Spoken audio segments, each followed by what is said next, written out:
The postponed season of Indian Premier League is all set to resume in UAE in September. BCCI has made the news official, although there is no decision that has been taken on the venue of the T20 World Cup, which as of now is scheduled to be held in India later this year. Here's a full report. After 2 months of breathtaking action, it all came down to the final ball of the final over of the 60th and final match of the IPL to see who would be crowned champions of T20's most prestigious tournament.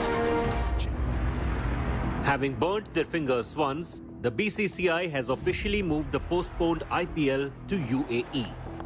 29 matches had been played when COVID cases began to erupt within the IPL teams.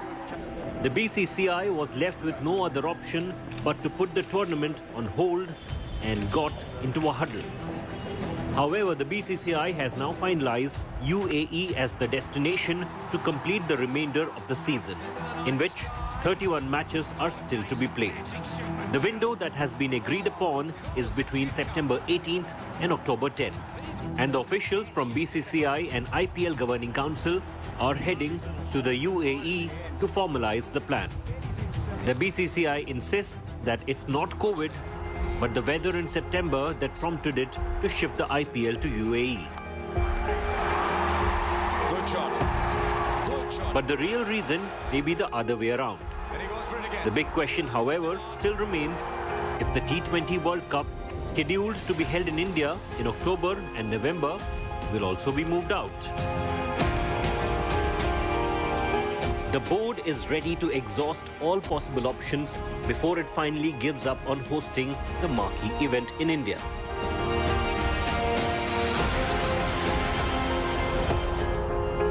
With number of COVID cases reportedly coming down, the BCCI's hopes may have improved.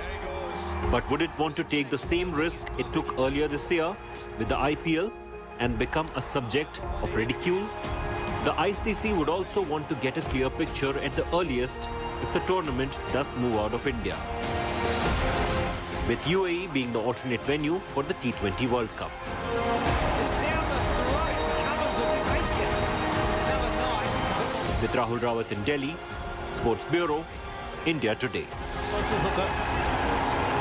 Anything short, he'll go for it.